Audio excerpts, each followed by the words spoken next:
Hola, buenos días. Bienvenidos al Aula de Derecho Latinoamericano CENLAE, espacio para la disertación jurídica sobre temas de interés para la región latinoamericana. Les saluda Mayvi Rondón y en nombre de todo el equipo del Centro Latinoamericano de Estudios e Investigaciones Jurídicas, le damos la más cordial bienvenida a la conferencia de la mañana de hoy, organizada por CENLAE para el Aula de Derecho Latinoamericano.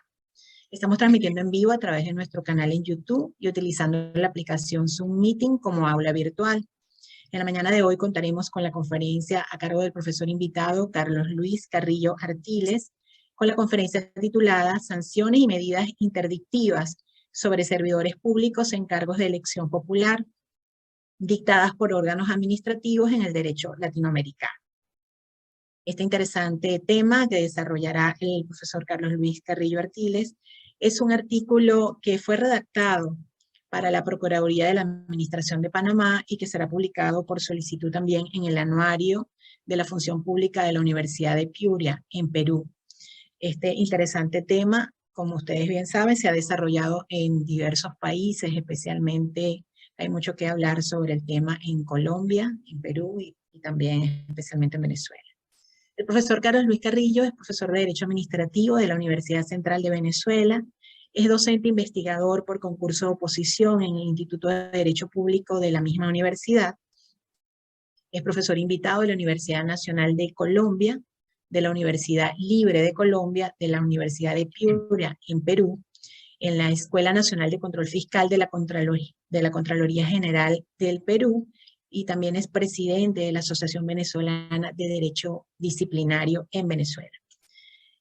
Además de ser un profesor destacado en Venezuela, es gran amigo y me siento muy orgullosa de que esté acá con nosotros porque ha sido mi profesor de posgrado y quien me ha impulsado siempre en el estudio del derecho administrativo. Y sabemos que tiene una agenda bastante ocupada y por fin logramos que estuviera en el aula de Derecho Latinoamericano CENLAE, así que bienvenido, profesor. Antes de dar el derecho de palabra a nuestro profesor invitado, indicaremos las normas para el público participante y la dinámica para la fase de preguntas y respuestas. Primero, por favor, agradecemos que mantengan sus micrófonos cerrados o apagados durante toda la videoconferencia y eviten, para quienes se encuentran en la plataforma Zoom, activar la opción compartir pantalla. Las preguntas y o comentarios deben hacerlas por escrito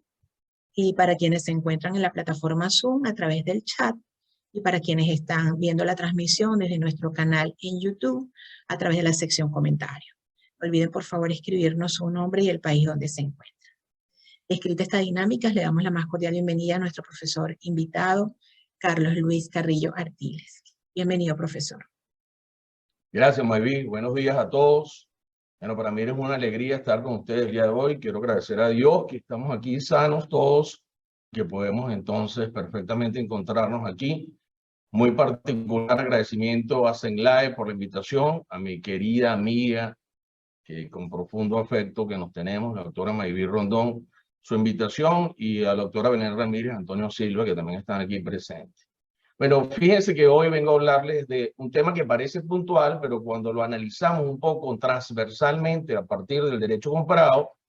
nos encontramos con una serie de particularidades importantes. Como bien dijo Mayvi, este es un artículo que fue construido por solicitud de la Procuraduría General de la Administración de Panamá, va a ser publicado en su revista, en esta que está saliendo en este momento,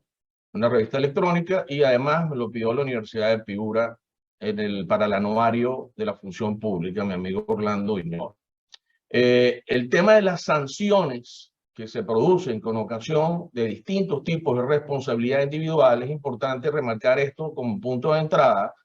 Las sanciones pueden ser variadas dependiendo de la construcción de esa responsabilidad individual en el derecho comparado. Y aquí vemos que muchas veces la doctrina, y en los congresos donde hemos asistido, y en las actividades académicas donde se desarrolla, hay confusión a veces porque algunos de estos tipos de responsabilidades se producen con ocasión del control fiscal, generadas a partir de las contralorías, y pueden generar finalmente medidas ablatorias sobre la esfera de un servidor público, con la característica particular que este servidor público fue elegido por vía de comicios universales, es decir, elegido popularmente. En ese caso, bueno, esa medida que genera ablación, que puede ser una suspensión una destitución o desvinculación del cargo, inclusive medidas interdictivas como una inhabilidad hacia el futuro, son dictadas a veces con ocasión de una responsabilidad fiscal, como el caso de Venezuela, como el caso del Perú. De esto voy a hacer especificidad de contenido en el desarrollo de la conferencia. Sin embargo, por la gran difusión que ha tenido el derecho disciplinario, obviamente a partir del epicentro colombiano y las discusiones que hemos tenido después en el derecho comparado, pareciera que a veces hay confusiones cuando se habla de temas y de decisiones producto de la Corte Interamericana de Derechos Humanos, que entonces difieren de esos contenidos de control fiscal y obedecen a control disciplinario, que obedece una lógica, a un objeto jurídico tutelado y a una finalidad pública diferente. En todo caso, como punto de aproximación, entonces ha habido un verdadero acrisolado debate entre defensores y detractores de sostener potestades y ejercicio en órganos administrativos para que pueda imponerse sanciones de ese abanico sancionatorio dependiendo de la política punitiva diseñada por ese legislador del Estado Nacional,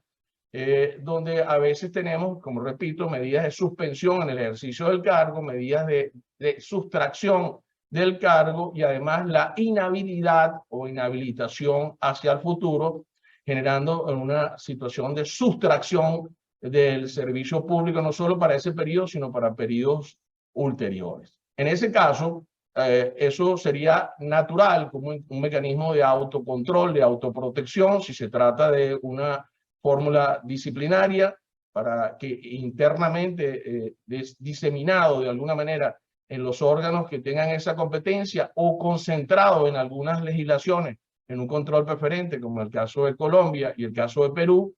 entonces veremos que en ese caso se ejercitará ese poder para imponer justamente, inclusive sobre cargos de elección popular.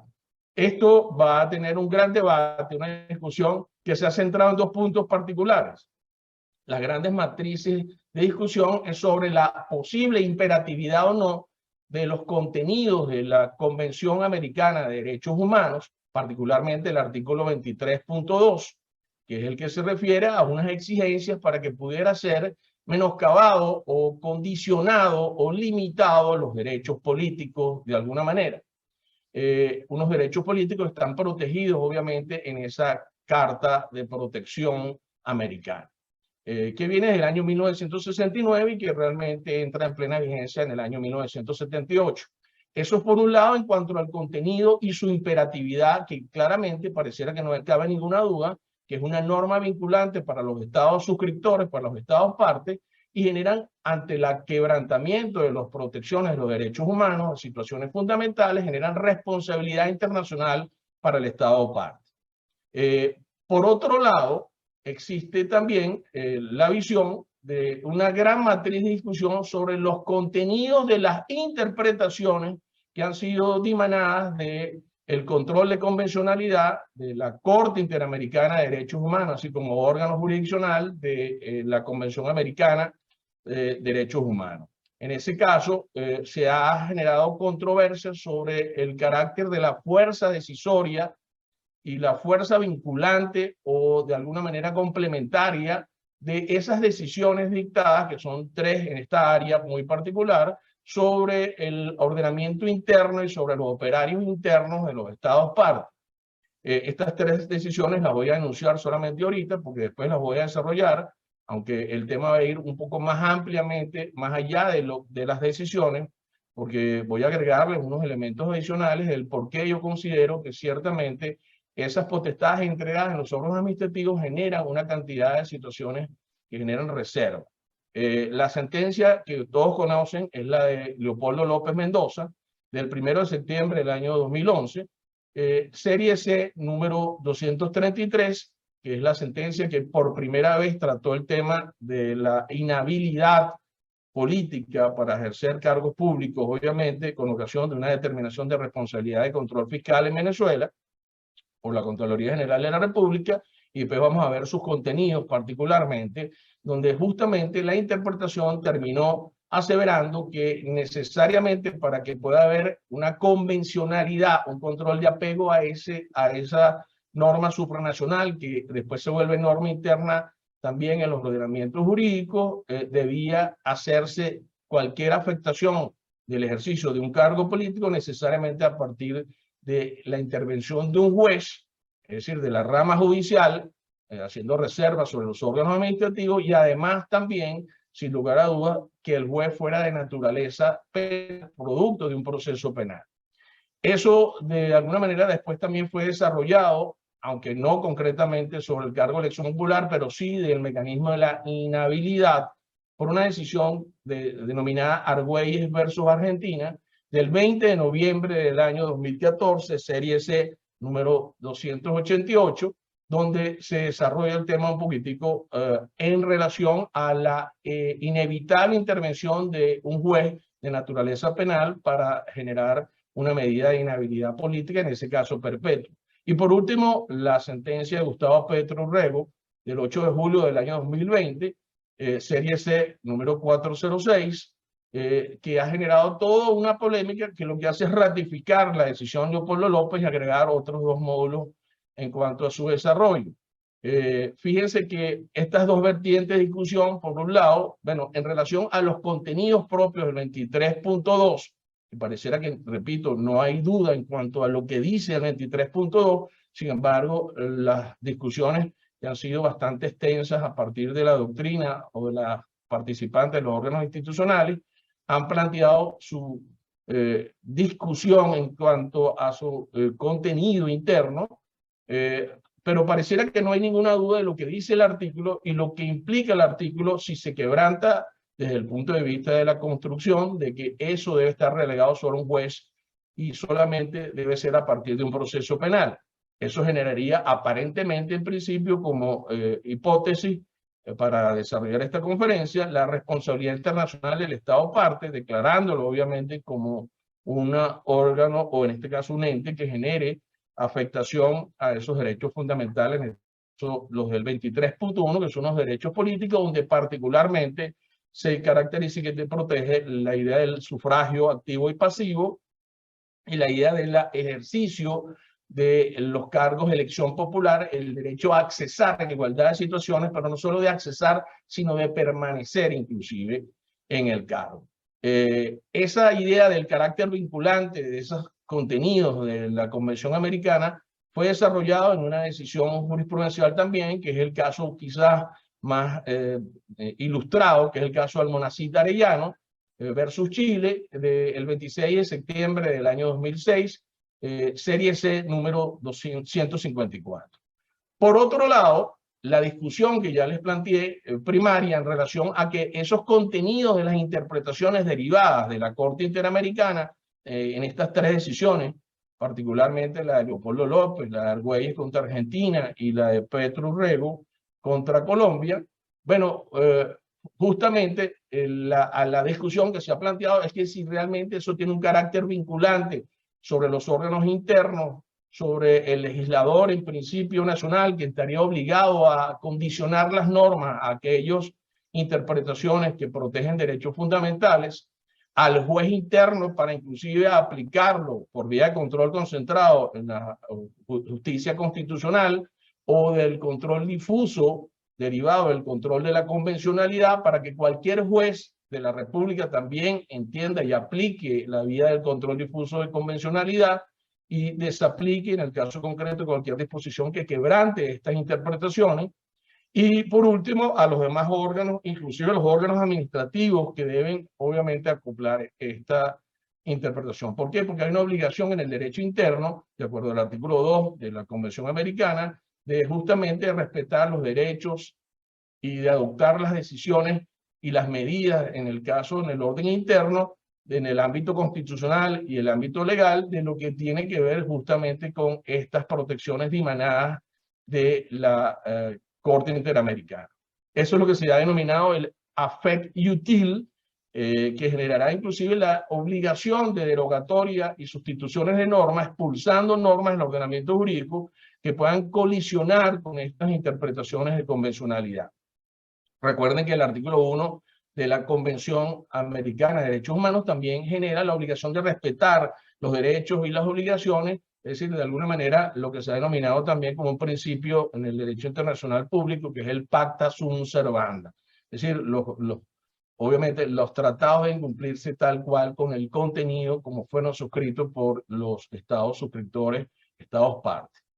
Esta Convención Americana de Derechos Humanos, obviamente han habido decisiones también de la Corte Interamericana que han discutido un poco el carácter complementario o el carácter vinculante de las decisiones. El caso Tarazona Arrieta versus Perú del 15 de octubre del año 2014, serie C número 286, y el caso Rodríguez Revolorio contra Guatemala. Sin embargo, hay otra cantidad de decisiones que han venido desarrollándose en relación justamente a entender la obligación también de acoplar el ordenamiento jurídico con una especie de el ejercicio del control difuso. Y tenemos el caso de Cabrera García y Montiel Flores del 26 de noviembre del año 2010,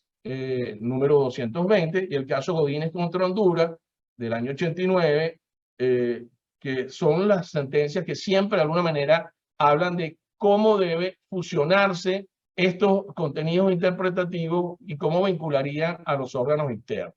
¿Por qué? Porque de alguna manera el Estado parte tendría una imposibilidad de interpretar de una manera diferente a como fue generada por estos órganos supranacionales que están integrados en un sistema de protección a doble nivel, porque no solamente va a haber justicia interna en los países desde el punto de vista de la jurisdicción contenciosa, la jurisdicción constitucional, y finalmente eso, en el caso que continuase alguna afectación, las personas que se consideran afectadas pueden ir a estos órganos supranacionales producto de este tratado que va a generar un nivel de protección de los derechos humanos que es irreversible y que además generará entonces esa obligación de respetar esas interpretaciones, ese nivel de protección de los derechos en el caso de lo que tenga que ver con el ser humano, y muy particularmente de aquellas que se deriven de las formas democráticas representativas de gobierno, de acuerdo al numeral del artículo 29, literal C de la Convención Americana de Derechos Humanos.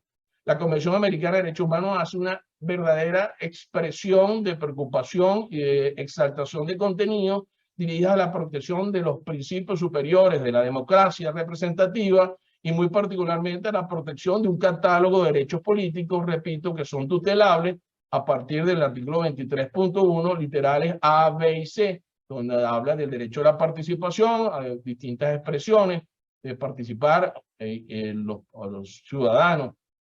en los asuntos políticos, con el derecho de petición, con el ejercicio de algún tipo de referendo revocatorio, con el ejercicio de algún tipo de referendo participativo, pero también inclusive con otras fórmulas a nivel de presupuesto y de participar en el control de los órganos del poder público. Aparte de eso, exalta nítidamente la protección del derecho al sufragio como un derecho para ejercer el sufragio activo, votar por un candidato, pero además el sufragio pasivo, que indica la idea de la capacidad que tiene un sujeto de poder presentarse en igualdad de condiciones frente a otros individuos que le permitan el ejercicio de ser candidato, pero además de manera séptica que pudiera ser elegido, promulgado como ganador y además de permanecer en el ejercicio, de accesar particularmente al cargo, pero no solamente accesar, agregaría también el derecho a permanecer si no fuese justificada la interrupción o la suspensión del ejercicio de ese mandato que él entonces ahora sobre sus hombros descansa cuando es ganador y se recoge una votación donde ya no es solo representante de quienes votaron por él, sino por una masa indeterminada de individuos que son de alguna manera los que lo eligieron en esa elección. Esto es importante porque aquí habría que agregar la sentencia del caso Ricardo Baena, que es una de las sentencias también líderes en el caso del 2 de febrero del año 2001, serie C número 72, donde existe el deber de adoptar disposiciones internas del ordenamiento jurídico de los estados partes, la obligación de obviamente de que todo el órgano estatal está obligado, inclusive a los órganos administrativos. Fíjense que por estas decisiones se genera lo que se llama la obligación del diálogo pendular jurisprudencial que debe gestarse a partir de los órganos internos de la rama judicial y los órganos, obviamente,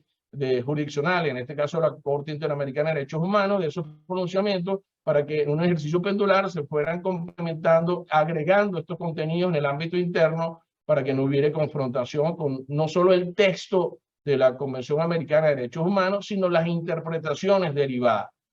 Dependiendo del ordenamiento jurídico que estemos hablando, voy a referirme hoy particularmente a los latinoamericanos. En el caso venezolano no hay ninguna duda que el artículo 23 de la Constitución exalta la idea de que los tratados, ahora como novedad constitucional sobre derechos humanos, se entienden como normas fundamentales, lo cual no se ve en primera vuelta, pero implica que es una forma de modificación sobrevenida de la Constitución en los niveles de protección de derechos humanos. Lo curioso es que además ni siquiera obliga a que pase por un proceso de exequatur normativo por la Asamblea Nacional, sino que basta que lo suscribe y lo ratifique el órgano ejecutivo, pero en la medida que sean más favorables van impactando y modificando el texto constitucional en un nivel de protección. Eso quiere decir que esas interpretaciones entonces son vinculantes, más allá de la discusión de la naturaleza, si realmente son pronunciamientos nomogenéticos, es decir, que generan normas a partir de esa interpretación. Cuando leemos el artículo 12 de la Convención Americana de Derechos Humanos, existe ese deber de acatamiento y cumplimiento voluntario de los fallos de la Corte Interamericana en la protección de derechos humanos, pero también las medidas cautelares que se dicten, aparte de las reparaciones que se produzcan. La naturaleza real de esas decisiones realmente son asimilables a normas constitucionales. Bueno, realmente no, son normas que vienen a complementar la protección de esos derechos humanos y vienen a generar niveles de protección que son desde el ámbito fundamental, normas fundamentales que están fuera del texto constitucional, pero que generan obviamente una obligatoriedad para todos los sujetos de operarios públicos de ese Estado miembro. Entonces, el alcance de estas interpretaciones, que sobre todo están vinculadas a la limitación de la actividad estatal, en el caso de la actividad represiva o punitiva, que es la que nos ocupa el día de hoy, son la última barrera que tienen los particulares una vez que a veces, por ejercicios internos de erróneas interpretaciones o de alguna cooptación errada de los órganos del poder público, una colonización, en algunos casos, por euforia política interna, que hay un menosprecio de algunos contenidos que son derechos fundamentales, tendrían esa opción el afectado de acudir a ese ejercicio de control. Fíjense que esto es importante porque al entender esta dinámica, entendemos que el ordenamiento jurídico tiene una protección a doble nivel, la protección interna que deriva del ámbito fundamental, de la Constitución y las normas fundamentales que están fuera del texto constitucional, las del rango legal, las de que en algunas ocasiones se producen en el ámbito reglamentario, por ejemplo, en el caso de Perú y Colombia, en el ámbito disciplinario, le dan algunos atisbos de flexibilidad para intervenir al reglamentista en desarrollo de contenido, en lo que tiene que ver con faltas y sanciones, que es una situación bien singular, producto de la idea del ejercicio disciplinario y la llamada relación especial de sujeción, que le da ciertas liberalidades, y en algunos otros lugares está desde el punto de vista de un catálogo cerrado de sanciones, donde no puede haber ninguna intervención, sino solo por la reserva legal. En todo caso, cuando revisamos esto, vamos a encontrarnos que hay que hacer una serie de consideraciones en torno a la intervención de los órganos administrativos que ejercitan tan delicada función punitiva sobre particularmente los cargos de elección pública, porque en el otro caso, en el caso de los servidores ordinarios, bueno, ya es un mecanismo de autocontrol y de autoprotección que tiene la administración si se trata del ejercicio del derecho disciplinario o un ejercicio de una responsabilidad administrativa general derivada por el control fiscal en relaciones generales de sujeción, cuyo objeto jurídico tutelado es la protección del manejo de las formas del erario público en todo caso. Fíjense que en el caso del ius puniendi estatal, que permite distintas plataformas o escenarios sancionadores, bueno, no hay ninguna duda que esos escenarios sancionadores derivan en el ámbito penal, en el administrativo general y en el disciplinario, que tienen fines diferentes, objetos jurídicos distintos, pero además lógicas de operaciones diferentes. En todo caso, todo este vasto campo de desarrollo de poderes cognitivos desprendidos bajo la idea que el Estado tiene esa facultad, siempre y cuando esté condicionado al cumplimiento de la garantía, del derecho a la defensa, del procedimiento y del sometimiento a valores superiores, a principios que deben ser garantizados inmanentemente por cualquier ejercitante del poder disciplinario, bueno, no tendríamos ninguna duda en este caso que dentro de esos valores superiores, entonces el problema central es la custodia y la protección de valores inmanentes como la democracia representativa, como la idea de la soberanía, que justamente a través del sufragio se ejercita la soberanía, la protección de las formas republicanas, que es un elemento central. Al respetar las formas republicanas entenderemos que el que ejercita el poder no lo detenta en nombre propio, sino de manera vicarial por un mandato y porque pertenece ese poder a otros sujetos indeterminados, que obviamente el soberano es la población, y que debe respetarse la idea del pluralismo político, el carácter vicarial de ese agente público no puede ir por encima de derechos que están protegidos, que garantizan el ejercicio democrático, como es evidentemente los derechos ciudadanos, el sufragio universal, activo y pasivo, como acabo de decir, no solamente, y lo que quiero remarcar es el pasivo de la candidatura, de ser accesible la candidatura, de que se le permita no solamente participar en el proceso electoral, sino accesar al cargo público y una vez que se llega al cargo público, además permanecer legítimamente, que no puede ser perturbado esto por otras ramas del poder público o por otros sujetos. Eso es una garantía frente al engranaje sancionador estatal, que además hay una cantidad de normas, en el caso de la Convención Americana, en el caso del artículo 8 particularmente, que establecen las ideas del debido proceso, y que además tiene una serie de condicionalidades que van desde el derecho a la defensa, a conocer los cargos, a ser oído, a detener una decisión en un plazo razonable, a tener el juez natural, que realmente es el único que puede conocer para afectar situaciones. En este caso importante, el caso de la idea del juez natural, da la idea de la independencia y de la autonomía que no goza otra rama del poder público, y ese deber de neutralidad, de imparcialidad, también está evocado en la idea de una presunción de inocencia, en la idea de la asistencia del letrado y que además debe tener un tiempo para defenderse, pero el control de las pruebas, el ejercicio de contradictorio y además el derecho a la no autoincriminación y a recurrir del fallo. Y por supuesto la protección del non bis in idem, de no doble sanción ni de doble juzgamiento. Fíjense que todo esto está dentro del artículo 8, que después ha sido llevado en las normas fundamentales de los distintos países, en el 139 de la Constitución peruana, Constitución Política del Perú del año 93, como derechos o garantías jurisdiccionales, que además el mismo Tribunal Constitucional peruano ha dicho que eso está extendido a los otros órganos del Estado, es decir, no solamente la actividad jurisdiccional, sino la actividad de juzgamiento por la administración.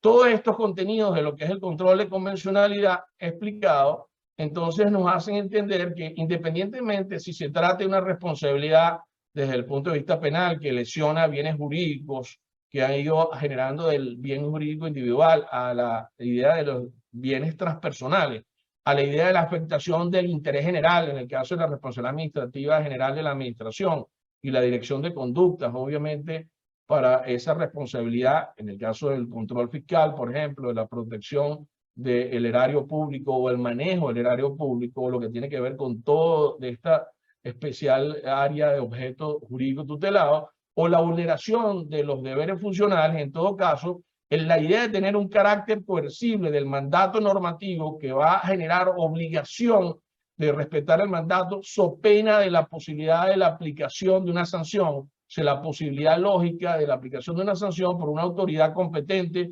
mediante una actividad represiva, que además puede ser disuasiva, persuasiva, pero que en el fondo siempre tiene que estar condicionada al sometimiento de un doble nivel de cobertura y de protección, el nivel interno y el nivel externo de protección, obviamente, supranacional.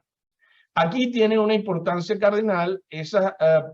limitaciones eventuales que se pueden dar frente a la intervención del Estado en el caso de las medidas sancionadoras de suspensión, repito, destitución o inhabilitación sobre particularmente los cargos de elección popular, que es la discusión, acordadas con efecto inmediato para el mismo periodo donde fue electo como autoridad el sujeto que se supone que va a ser reprendido, sometiéndolo a ciertas condicionalidades o incluso difiriendo su ejecución material para una temporalidad futura, luego que fuese superado la vigencia temporal del ejercicio del cargo. Aquí vamos a ver figuras muy interesantes en el derecho comparado, por ejemplo, en el caso de Perú, en la ley 31288, la ley que ahora se produce en el año 2021, en julio, y viene a traer las causales, responsabilidad administrativa funcional de la responsabilidad administrativa, obviamente de la potestad administrativa sancionadora que ejercita la Contraloría General de la República del Perú, que es control fiscal, aunque en Perú había una discusión intensa si eso era realmente control disciplinario, era control obviamente de naturaleza fiscal, que generó un debate que hasta termina en una decisión del año 2019, de marzo del año 2019, del Tribunal Constitucional peruano, donde terminó anulando unas causales del artículo 46 de una ley previa, que era la ley 29622, que era la ley del Sistema Nacional Control Fiscal y de la Contraloría General de la República, que establecía ese poder sancionador con unas causales muy elásticas que solapaban sobre la responsabilidad disciplinaria de otra ley, que era la ley del servicio civil, llamada ley del servir, donde justamente en este caso, estos solapamientos generó la idea también de si había non bis in idem. El Tribunal Constitucional, con mucho respeto, no tocó el punto, sino solo se basó en la idea de la indeterminación de las causales, que realmente generaba un solapamiento sobre las de naturaleza disciplinaria, y realmente se trataba de un control específico. En ese caso, fíjense que en el caso del Perú, difieren la aplicación de la sanción para luego de ejercitado, obviamente, y cumplido el periodo gubernamental para el cual fue elegido ese candidato que resultó ganador. Sin embargo, en otras latitudes, como en el caso colombiano y venezolano, el producto, en el caso colombiano, responsabilidad disciplinaria, en el caso venezolano, de control fiscal, se han implementado medidas de destitución, de desmembramiento del servidor público en el ejercicio del cargo, y además inhabilitación hacia el futuro para impedirles la ocupación de cargos públicos, en el caso de Petro, Gustavo Petro, en el caso de Leopoldo López, singularmente los dos hasta por 15 años. Entonces vemos que en el elenco de las posibilidades de que el legislador local ha creado figuras donde un órgano administrativo detenta esta potestad, tenemos el caso de la Contraloría General de la República de Venezuela, responsabilidad administrativa, repito, de control fiscal, prevista por la ley de la orgánica de la Contraloría General de la República, el Sistema Nacional de Control Fiscal, el caso de la Contraloría General del Perú, con ocasión de la determinación de la responsabilidad administrativa funcional, prevista en la ley del Sistema Nacional de Control Fiscal y la Contraloría General de la República, que después ha sido modificada por otra ley, la ley 30742 del año 2018, que habla del fortalecimiento de la Contraloría, y después de esta última ley, que es la ley 31288, reciente, donde se perfecciona las conductas típicas que pueden ser sancionables, producto de la extinción por la decisión de inconstitucionalidad que declaró el Tribunal Constitucional del Perú, que ahora sí trae unas causales que están referidas concretamente y específicamente a lo que tiene que ver con el control fiscal, que genera responsabilidad administrativa funcional, que ahora sí nítidamente se difiere de que no es responsabilidad disciplinaria, y la ejercida por la Procuraduría General de la Nación de Colombia, con ocasión de la determinación de la responsabilidad disciplinaria de los servidores públicos. En el caso de Colombia tiene un poder preferente, inclusive privativo, la Procuraduría General de la Nación, para juzgar procedimientos disciplinarios realmente, porque se trata de actividad administrativa, aunque ahora la ley del año 2021, la ley 2094, que ahora trae el Código Disciplinario General, habla de que son funciones jurisdiccionales para generar una especie de aparente acoplamiento con las interpretaciones derivadas de la Corte Interamericana de Derechos Humanos, cuando realmente no es suficiente esto. En el caso de la Procuraduría General de la Nación Colombiana, ese poder preferente y además privativo en el caso del juzgamiento de los cargos de elección popular, la realiza obviamente el procurador, y ha habido desde la ley 734 del año 2002, que era el Código Disciplinario Único, ejercía esa potestad en una doble instancia dentro del órgano administrativo, donde finalmente terminaba recabando pruebas, juzgando, decidiendo, inclusive se recurría ante él mismo, y después que había una acción judicial ante el Consejo de Estado como órgano de control contencioso administrativo, pero que después, obviamente, a partir de las decisiones de Leopoldo López, la de Argüelles, y bueno, debería haber impactado en el ordenamiento jurídico venezolano, colombiano, particularmente sobre estos dos, porque todavía no había entrado en vigencia la norma en el caso del Perú que podía generar la responsabilidad, la determinación de responsabilidad en el caso de un cargo de elección popular que proviene a partir del año 2018 en adelante, pero estas decisiones que vienen desde el año 2011, fíjense que sí debería implicar un cambio normativo y un cambio estructural donde debería abandonarse solo para los cargos de elección popular ese juzgamiento. Eso no fue realizado de esa manera. Vamos a ver rápidamente de qué se trataba las decisiones, que creo que ya todas las conocemos, pero es importante mencionarlas para los que no lo manejen. La decisión de Leopoldo López particularmente hablaba de que cualquier órgano que ejercitaba funciones jurisdiccionales, fíjense que la función jurisdiccional es decir el derecho, la exclusividad de la función jurisdiccional como potestad del Estado para resolver controversias, pero que genere cosa juzgada, irrebatible, que tiene una fuerza sobre las partes involucradas en una triangulación propia del proceso jurisdiccional de la rama judicial, termina en una sentencia. Eso es lo que es exclusivo, la cosa juzgada y la sentencia de la intervención de la función jurisdiccional por la rama judicial. Pero además ramas del poder público también pueden ejercitar pseudo función jurisdiccional o cuasi función jurisdiccional. Esto es una tesis un poco italiana, pero sin lugar a dudas es fácil entender que un órgano distinto al órgano judicial puede llevar a cabo la resolución de conflictos que genere de alguna manera una cosa decidida, ya no cosa juzgada, porque la cosa juzgada es propia de la rama judicial y no lo haga tras una sentencia, sino a través de un acto administrativo. En ese caso, la realización de cualquier función jurisdiccional, y en este caso, las que van derivadas a establecer responsabilidad administrativa individual, en el caso de la Contraloría, o en el caso de la responsabilidad disciplinaria individual por vulneración de deberes funcionales, más allá de que el asunto sea abandonando el esquema penal de la rama judicial, debe respetar las garantías del artículo 8, que son garantías del debido proceso, que además están replicadas en el ámbito interno. Entonces, toda sanción, sea de naturaleza disciplinaria administrativa, correspondiente a la idea de ius puniendi, debe respetar la indemnidad como restricción de su aplicación del derecho a ser elegido, de la autoridad, obviamente, y que el órgano administrativo, que no sea judicial y no sea en ejercicio penal, vulneraba las disposiciones del artículo 23.1, 23.2, 1 y 2, declarando la responsabilidad internacional del Estado venezolano y ordenando la adecuación interna.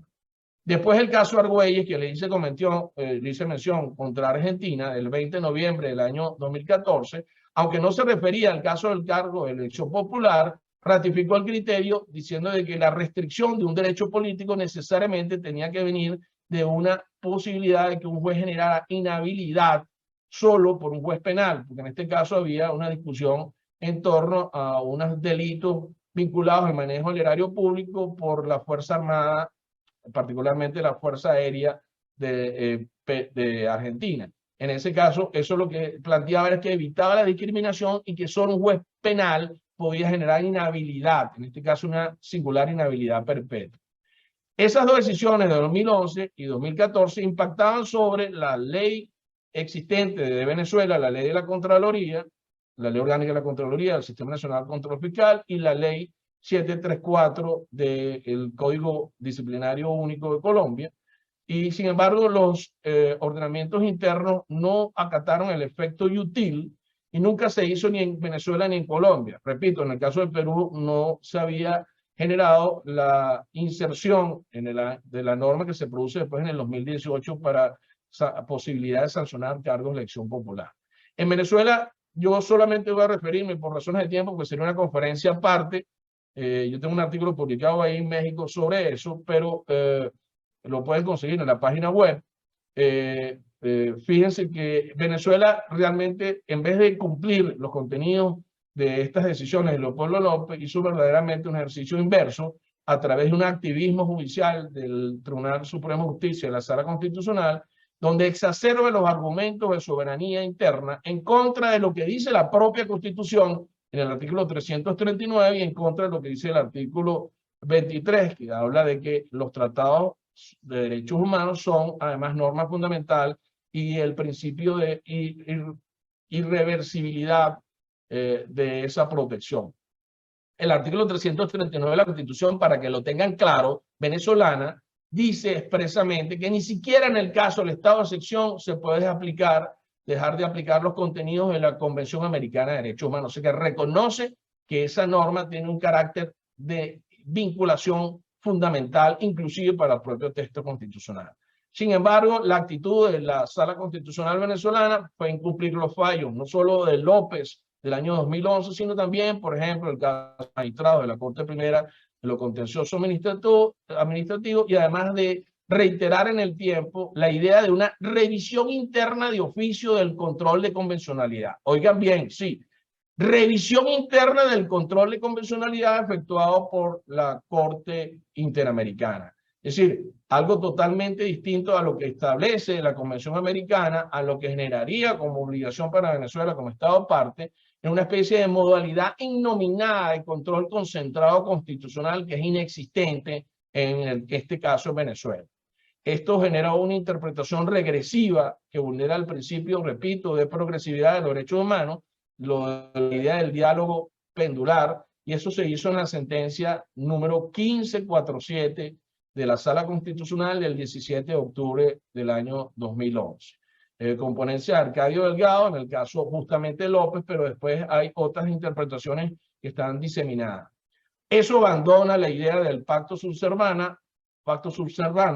violenta la idea de la cosa juzgada derivada de la Corte Interamericana de Derechos Humanos, lee mal las competencias, porque además lo hace por el 335 de la Constitución,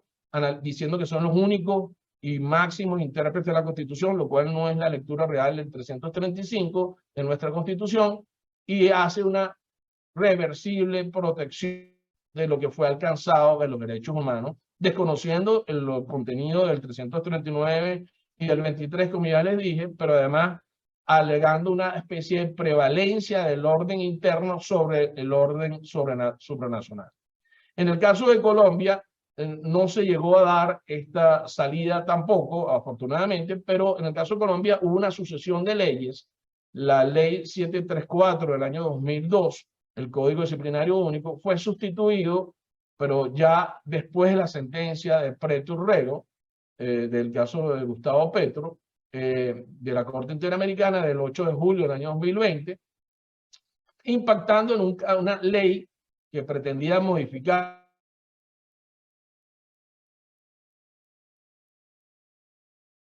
Continuamos. Profesor. Ok. Bueno, disculpen. No se preocupe. Fuerza mayor para alinear el tema y en el caso venezolano superando las complicaciones, pero bueno,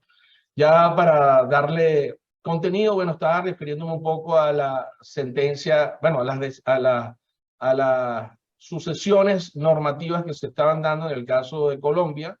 que no se acoplaron a las decisiones ni de Leopoldo López ni de Argüellos. La ley 734 del año 2012 mantuvo el Código Disciplinario Único y por ello entonces se gesta la decisión, bueno, distintas decisiones en el caso colombiano sobre cargos de elección popular. Esto ha sido un debate intenso y cerrado para tratar de sostener esa competencia en el caso de la Procuraduría General de la Nación colombiana. Y bueno, se han aplicado decisiones que después desafortunadamente han sido inclusive anuladas por los órganos internos, el caso del Consejo de Estado colombiano, el caso, obviamente, uno de los más notorios es el Gustavo Petro, pero antes de eso hay dos decisiones de Piedad Córdoba, hay una de un señor Salazar. Es decir, históricamente esto ha tenido un gran conflicto interno en lo que se llama a veces los choques internos en Colombia de trenes, aunque eso se ha referido más al ámbito de la rama judicial, las altas corporaciones, la rama judicial, pero aquí sí ha habido un debate interno sobre esas potestades en el caso de los cargos de elección popular realizada por el órgano administrativo, en este caso la Procuraduría General de la Nación Colombiana. Para producto de la sentencia Petro Urrego del 8 de julio, se ratifica el criterio del caso Leopoldo López Mendoza, aun cuando ya había decisiones internas en el caso colombiano que habían anulado efectivamente, se continuó conociendo el proceso por la Corte Interamericana y se ratifica el criterio de Leopoldo López en que un acto jurisdiccional, solo producto de un juez competente dentro de un proceso penal, es el que puede implicar sanciones para los cargos de elección popular, que las sanciones administrativas no, aunque no, que no obedecen a delitos, no satisfacen un estándar de proporcionalidad exigida para afectar los derechos políticos que están previstos en el 23.1 de la Convención Americana, y que eso afecta sin lugar a dudas la libre expresión de la voluntad de los electores que votaron por esa opción política, que un órgano administrativo no puede generar garantías sobre la independencia y la autonomía totalmente para el ejercicio de esa competencia al juez natural, y la imparcialidad o el deber de neutralidad siempre se podía entender un poco comprometido, porque en el caso particular la misma autoridad que recogió las pruebas, que conoció del procedimiento de sustanciación, decidió, y además fue el que conoció del recurso de reposición, que en este caso es un recurso que lo denominamos distinto en Venezuela, pero atiende a la reconsideración, y que eso afectaba sin lugar a dudas el 23.1, el 23.2 y el artículo 8 de las garantías y el artículo 1 y 2 declarando la responsabilidad internacional del Estado colombiano. Entonces fíjense que en este caso, en el caso de Colombia, después se generó la ley, dos normas en el tiempo, tratando de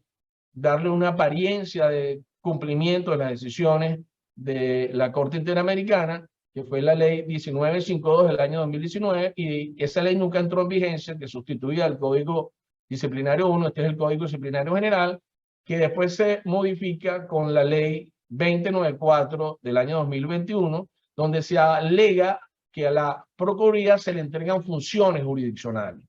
Como habla de funciones jurisdiccionales la decisión de Petro, entonces aquí se habla de decisiones jurisdiccionales y que se le otorga función jurisdiccional, lo cual, como ya expliqué antes, eso puede estar entregado a cualquier rama del poder público y no solucionaba el problema central en torno al cumplimiento real. Si se quería acatar realmente la decisión de la Corte Interamericana, parece que no queda duda que tanto Venezuela como Colombia como Perú debe expulsar del ordenamiento jurídico esas competencias en manos del órgano administrativo, y que debería ser a través de la intervención de la garantía de la independencia y la autonomía de un juez, y solo con ocasión del conocimiento de un proceso de naturaleza penal. Yo creo que además de esto hay una cantidad de objeciones que yo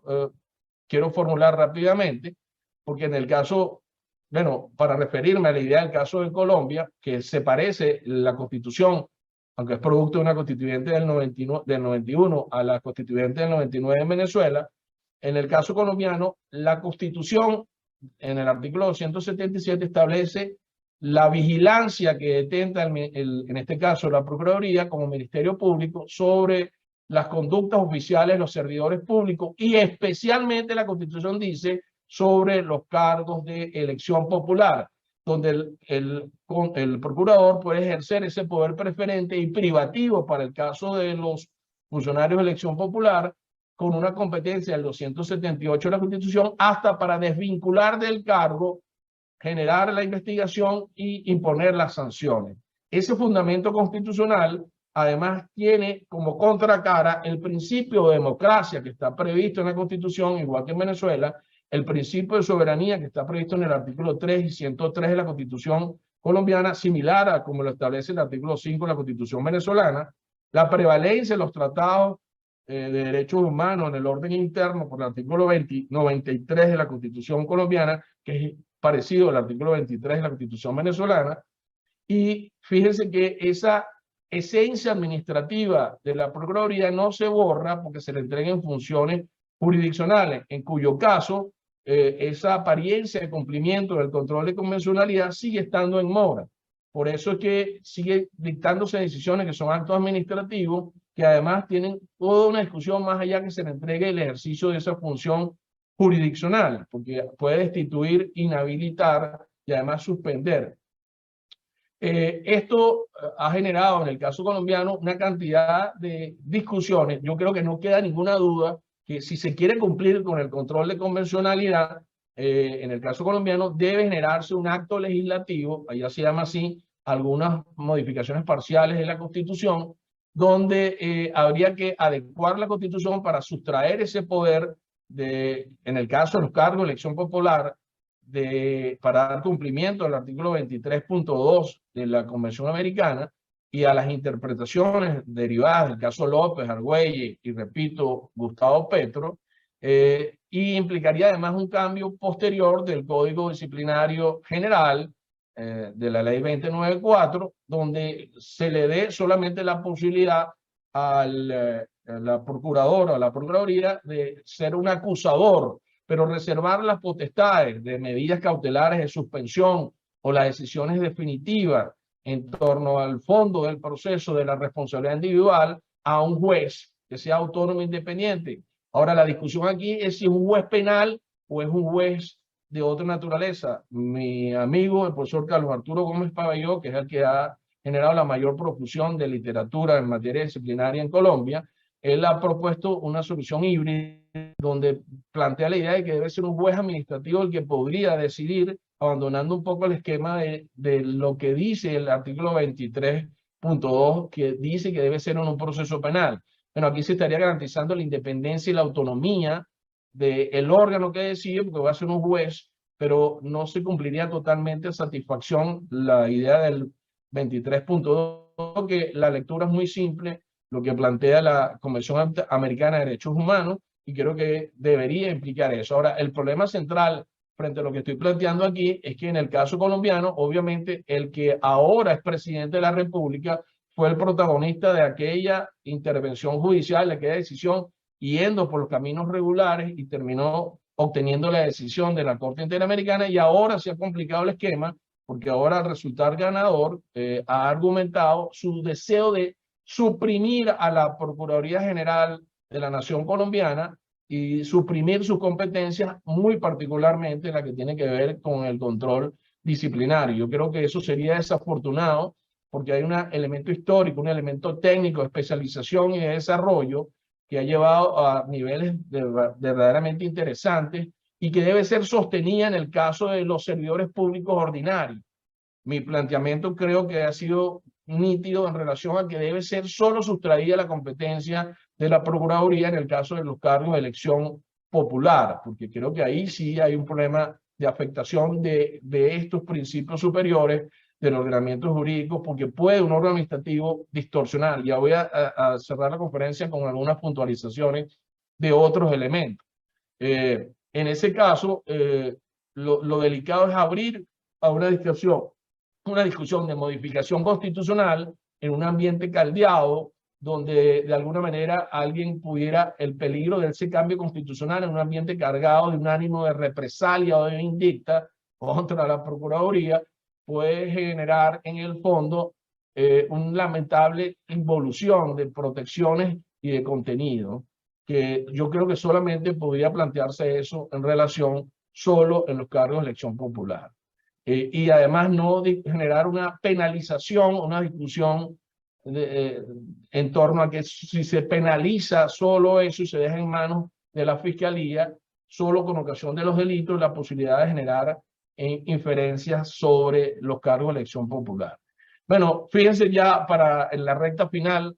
discúlpeme el rompimiento producto de la corte del servicio eléctrico momentáneo. Yo creo que hay otras objeciones de fondo y dudas razonables que van más allá de las interpretaciones de la Corte Interamericana en relación a la estructura, la organización, la lógica operacional y los principios que rigen a los órganos administrativos. Por eso que el ejercicio de este poder punitivo puede distorsionar el principio fundamental de soberanía popular ejercitado a través del sufragio universal, libre e independiente, bajo la dual modalidad de sufragio activo y pasivo, porque la principal función del sufragio es servir como medio para formalizar la representación política.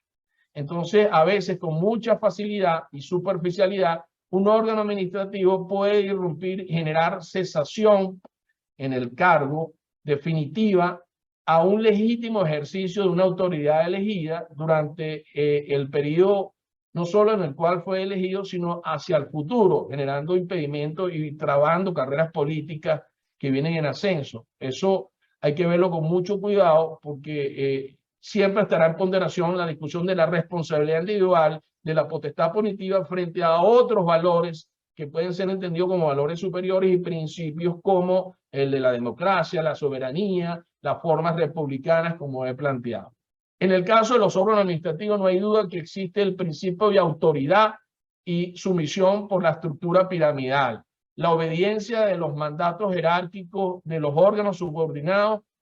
a la verticalidad de las órdenes de los órganos verticalmente subordinados. Aunque se hable de autonomía, independencia de las leyes, por ejemplo, en el caso del Código Disciplinario General y en el caso de la ley del Sistema Nacional de Control Fiscal del Perú y en el caso de la ley de la Contraloría venezolana, no siempre gozan de verdadera autonomía y libertad decisoria esos órganos que se le entregan esa competencia para sustanciar o para decidir, porque realmente no tienen autodeterminación total, porque no operan desvinculadamente de la organización,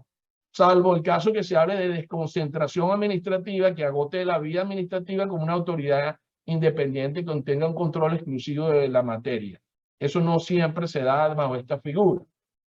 Entonces, además tenemos que tomar en cuenta la interferencia por la designación a veces y la remoción de autoridades sancionadoras que dicen ser autónomas, pero que obviamente que el jerarca de la organización es lo que los designa y los remueve.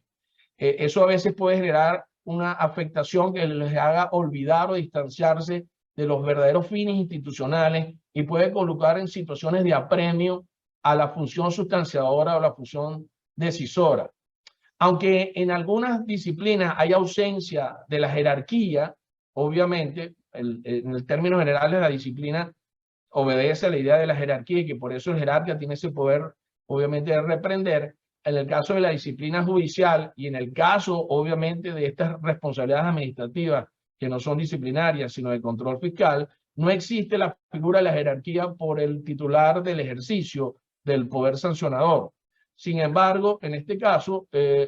siempre hay que entender que si hacemos un paralelismo con lo que es la disciplina judicial, que está lejana a la funcionalización de las disciplinas, porque tiene unas características particulares. Cuando hablamos de disciplina judicial, estamos hablando de una disciplina que se le pone a un órgano que goza de unas protecciones transpersonales por la independencia y la autonomía del juez. En este caso, haciendo el paralelismo de lo que tiene que ver con la idea de un cargo de elección popular, la representatividad que goza ese órgano y no ser alterado en el ejercicio de su actividad, bueno, generaría una lesión a la soberanía popular, obviamente al sufragio activo y pasivo, como acaba de plantear, que ese ganador de los comicios sea alterado en el ejercicio si no es porque incurrió en un delito y que si no es a través de la intervención de un juez y particularmente en connotación de un proceso penal donde se declara una sentencia definitivamente su responsabilidad y una pena accesoria,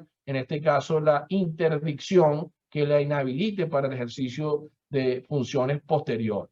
En ese caso sería la única forma de entender esto, porque esas garantías serían necesariamente porque tutelarían la democracia representativa.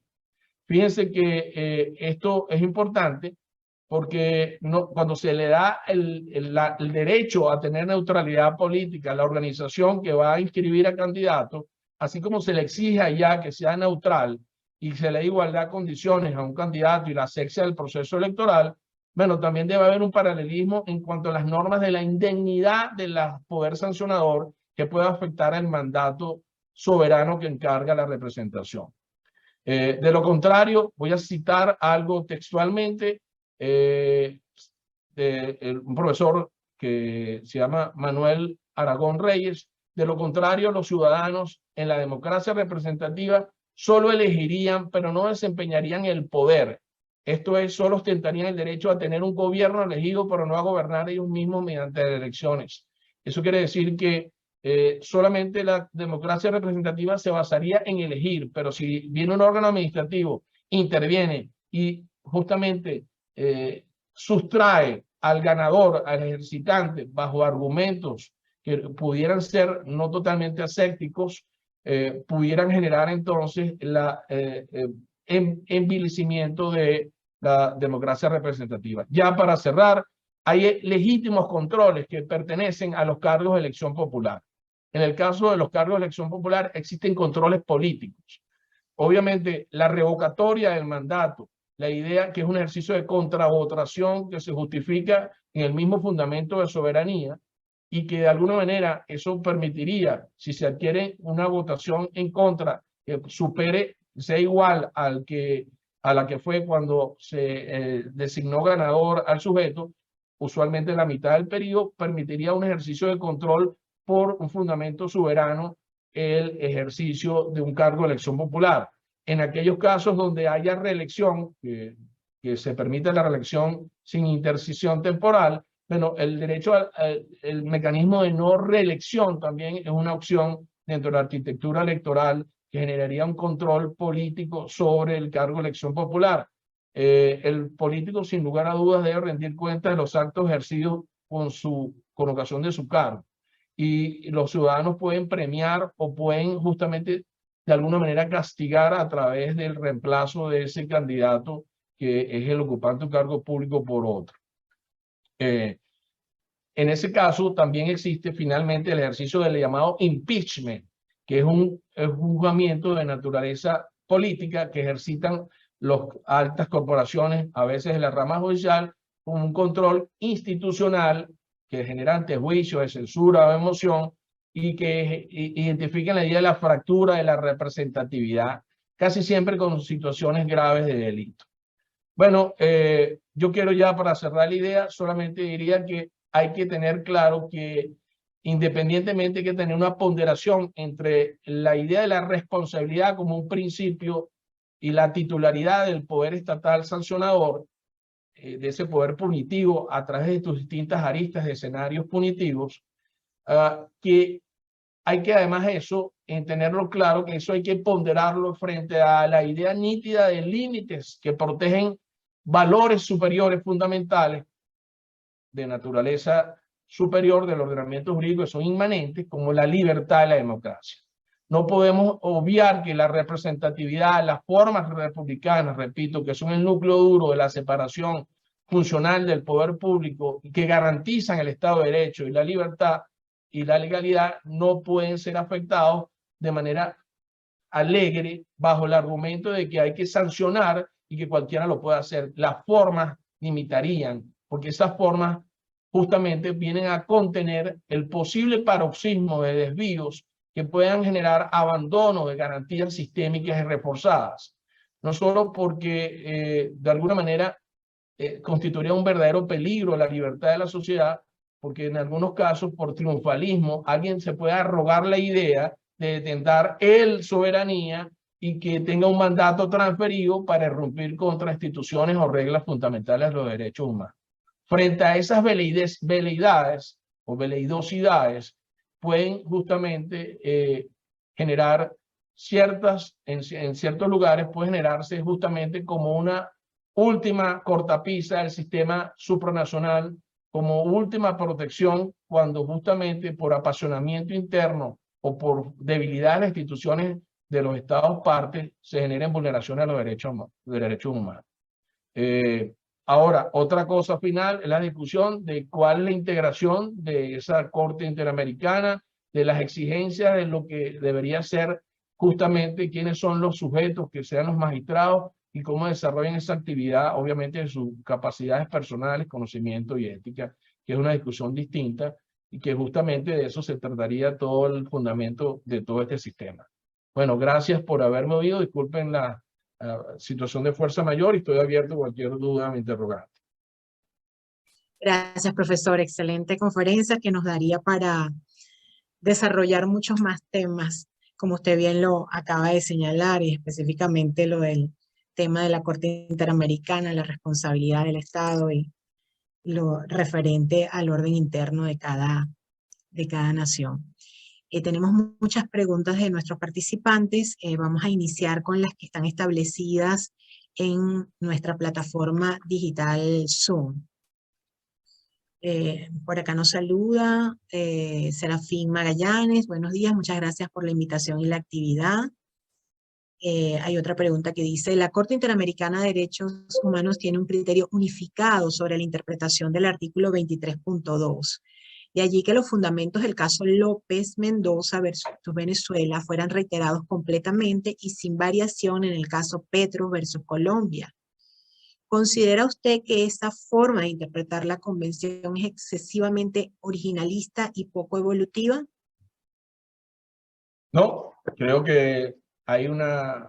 consideraciones nítidas en el 23.2 que dice que solo pudiera ser condicionados los derechos políticos por edad, por situaciones particulares, y dentro de ellas las últimas que establece es que solo a través de la intervención de un juez, que el juez garantice independencia y autonomía como órgano,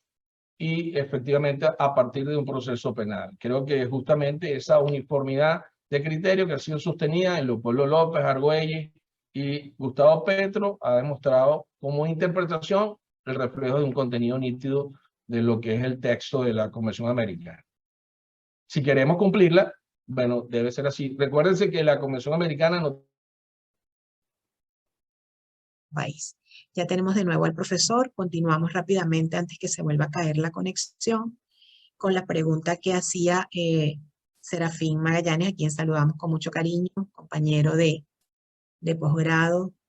también alumno del profesor Carrillo.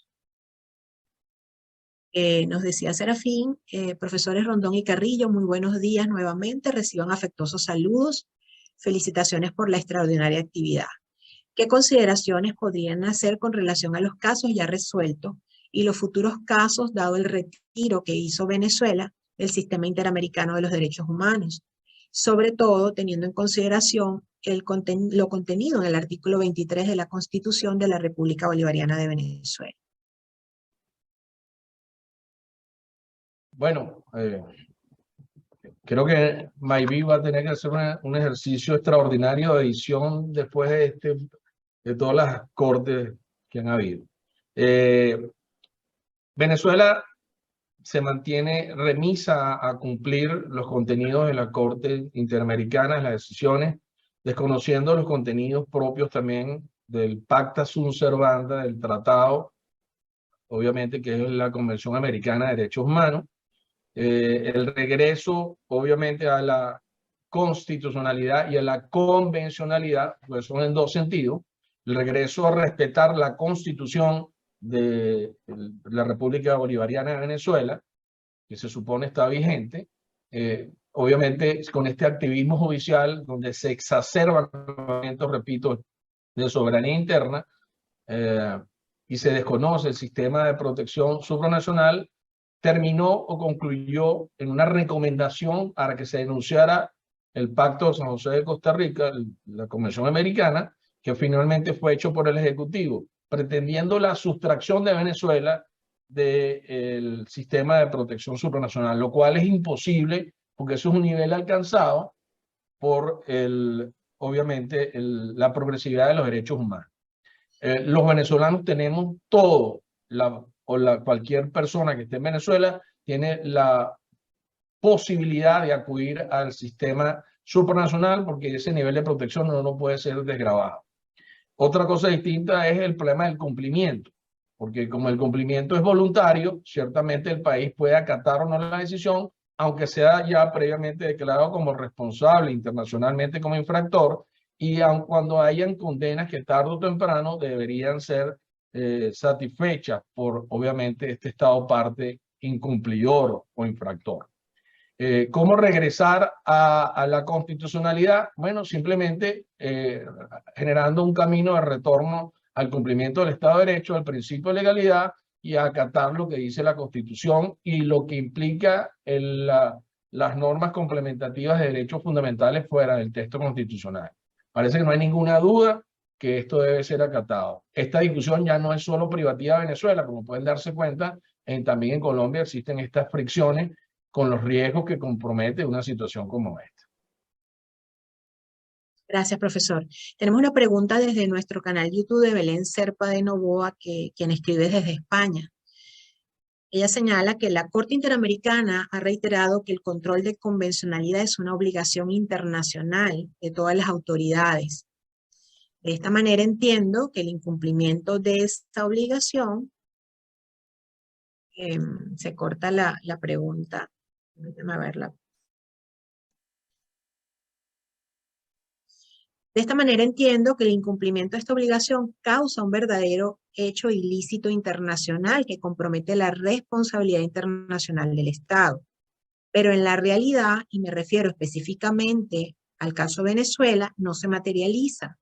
¿Considera usted que esta omisión puede consistir en el hecho de que un tribunal haya interpretado normas internas de manera incoherente con los estándares interamericanos de protección de los derechos humanos?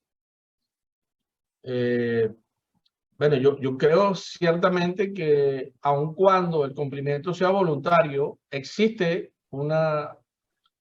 declaratoria de responsabilidad internacional del Estado venezolano y del Estado colombiano, por ejemplo, en estas decisiones que he planteado, que inmanentemente dejan claro que hubo una actividad contraria a la protección de los derechos fundamentales y los derechos humanos. Eso a lo mejor no satisface porque como finalmente el mismo tratado tiene un cumplimiento voluntario por los estados partes, finalmente no hay un mecanismo coactivo, solo lo que establece la sentencia con determinaciones de medidas reparatorias, que casi todas las tienen, y además de generación de costas para el Estado. Creo que simplemente es esa la satisfacción que existe a partir de la construcción de la arquitectura de la Convención Americana de Derechos Humanos, que permite hasta ahí llegar. Después será efectivamente ya a la comunidad internacional, a las medidas que se ejerciten para estar dentro o fuera ya de la Organización de Estados Americanos, los mecanismos que ilustrarían tratar de generar una especie de exhorto o de impulsar la idea que el Estado parte regrese a la legalidad supranacional, que después es legalidad interna. Lo que no podemos obviar es que esas normas supranacionales se convierten en normas internas de aplicación directa e inmediata de naturaleza fundamental, por ejemplo, en el caso venezolano y colombiano. En el caso peruano todavía se discute un poco eso. En el caso de Brasil, por ejemplo, se entiende como una norma singular la Convención Americana, no se entiende como una norma supraconstitucional ni naturaleza fundamental, sino como una norma intermedia entre la norma constitucional y las normas y las leyes ordinarias. Es en el caso de Brasil, pues, pero tiene una aplicación preferente, fíjense. En el caso venezolano y colombiano no hay ninguna duda por el artículo 93 de Colombia y por el 23 de Venezuela que tienen carácter de norma fundamental, es decir, que son normas asimilables a la Constitución, pero en la medida que sean más favorables, generan cambios en la Constitución, que es lo que normalmente a veces los profesores que hablan de constitucional solo se reducen a los cambios constitucionales, a los mecanismos como enmienda, reforma y Asamblea Nacional Constituyente. Esto es un mecanismo interno dentro de la Constitución que genera cambio constitucional, porque cada vez que se suscribe un tratado, un convenio en materia de derechos humanos, si es superior la protección, eso genera un cambio en el texto constitucional sobrevenido. Entonces, es importante que tengamos claro esto desde el punto de vista estructural. Gracias, profesor. La profesora Alicia Monagas nos señala, el presidente peruano intentó un amparo para paralizar la investigación fiscal por corrupción. Pregunto, ¿esta actuación sería un precedente que atente contra la autonomía de los poderes? Además, saluda, buenos días y especiales a nuestra anfitriona Mayví, a nuestro ponente del día de hoy, profesor Carlos Luis Carrillo. Excelente su análisis. Saludos a la profesora Alicia, un gran abrazo. No, yo creo que son intentos dentro de la estrategia que pueda tener una persona que está investigada para utilizar las estructuras del ordenamiento jurídico, si que realmente le permite o no paralizar investigaciones. Aquí de nuevo vamos a ver la ponderación entre el principio de responsabilidad individual del servidor público, la potestad pública, la titularidad del ejercicio del poder punitivo que tiene el Estado y la titularidad del ejercicio de los órganos que llevan a cabo aquella posibilidad de investigar y de efectivamente decidir, yo creo que no puede ser obstruida la investigación, es decir, porque con la investigación solo debe realizarla los órganos idóneos. Por eso es que la decisión de Gustavo Petro, una de las cosas también interesantes que tiene adicionalmente a ratificar los contenidos de la decisión de López, es de plantear una distancia orgánica y funcional entre el órgano sustanciador y el órgano decisor. Es decir, quien recabe y lleva a cabo toda la labor de sustanciación e instrucción debe ser un órgano diferente donde al órgano que decida para garantizar el control y obtención de las pruebas. De manera tal que las posibilidades que tenga o no, en este caso, el presidente de Perú, que está siendo altamente controvertida el ejercicio de unos familiares cercanos por presuntamente algunas incursiones en unos ilícitos, bueno, su justificación de implementar algún tipo de acción que evite la investigación, yo creo que ahí solamente estaría referido a la discusión en torno a si es competente o no quien vaya a investigar. Yo creo que ningún órgano puede generar la imposibilidad de que se investigue. La discusión es que investigue y que instruya el verdaderamente competente y que separadamente decida otro órgano que también sea el verdaderamente competente, que en el caso de los cargos de elección popular, ya hemos reiterado, debería ser un juez para garantizar su independencia y su autonomía. Y bueno, ya la discusión si debe ser un juez penal o otro juez, ya estaría satisfecho estos parámetros de garantías reforzadas y sistémicas. Una garantía reforzada por la convención y sistémicamente generada, obviamente, también a partir de las interpretaciones. Gracias, profesor. Ya tenemos que ir cortando por razones de tiempo. Le dejo los saludos acá de Rosángela Suárez, dice extraordinaria conferencia, mil gracias, saludos. Cuando usted tuvo la desconexión, pues leí los mensajes de Gena Rincón, que saluda desde Chile. Nos señala que una ponencia de lujo que nos ha ilustrado por todos los países latinoamericanos, asimismo el profesor José Gregorio Silva Bocanel, Arelis González de Venezuela, la profesora Elisa Monaga, que ya le hice referencia, María Otilia Mabel Figuera también saluda, y Eugenia Espinosa. Todos estos mensajes van a quedar en nuestro canal en YouTube porque queda grabada la conferencia y colgada en nuestro canal. Ya para concluir, profesor, siempre terminamos con algunas propuestas para Latinoamérica, especialmente usted ha hecho una revisión de las distintas sentencias y las más recientes del caso de Colombia, el caso también de Perú y el caso de Venezuela. Ha mencionado también Brasil. El Tribunal Interamericano ha dejado muy claro las limitaciones a los derechos políticos que no solo deben satisfacer las garantías del debido proceso. También se ha referido a la modificación de las normas internas en cuanto a Colombia, específicamente al Código Disciplinario, el Código Penal y el Boletín de de responsabilidad fiscal. ¿Qué considera usted pudiera ser la innovación que se pudiera ver en nuestro país? Lamentablemente se volvió a desconectar el profesor. Nos quedará pendiente estas conclusiones porque ya tenemos que cerrar. Lamentablemente se volvió a desconectar. Eso tiene que ver con su conexión en Venezuela. Les prometemos que tendremos al profesor Carlos Luis Carrillo nuevamente con una próxima edición de esta conferencia para debatir algunos puntos que quedaron allí pendientes. Pienso que ya tenemos que cerrar porque por razones de tiempo ya nuestros participantes están retirándose. Así que agradecemos mucho. No sé si el profesor se puede conectar rápidamente para despedirse. Vamos a esperar a ver si se conecta y ya con esto ya concluimos la conferencia de hoy. Vamos a ver si logramos que se conecte para que se despida. Y ya con esto vamos cerrando. Y lamentablemente hemos tenido problemas de conexión, pero lo importante es que el contenido quedó aquí grabado con las interrupciones, pero quedó bien desarrollado por parte del profesor Carlos Luis Carrillo. No sé si se logrará conectar, estoy escribiéndole por WhatsApp a ver si se puede conectar. y trataremos de editarlo para que quede más condensada esta conferencia y ustedes la puedan difundir y compartir. Alicia Monaga nos señala, muchísimas gracias por su respuesta, siempre pendiente de la sala. Gracias. Gracias de verdad, profesora Alicia, por siempre conectarse con estos temas tan interesantes. Rosángela Suárez, extraordinaria conferencia, mil gracias y saludos. Belén Serpa de Novoa, realmente excelente conferencia. Pues no sé si el profesor se va a conectar, estamos esperando que me responda. Aquí está para que se despida. Y ya con esto damos por concluido la conferencia de la mañana de hoy. Vamos a hacer un receso en lo que queda del mes de agosto y volvemos a mediados de septiembre con nuevas conferencias. Profesor, solo quería las reflexiones finales muy breve, porque ya nuestros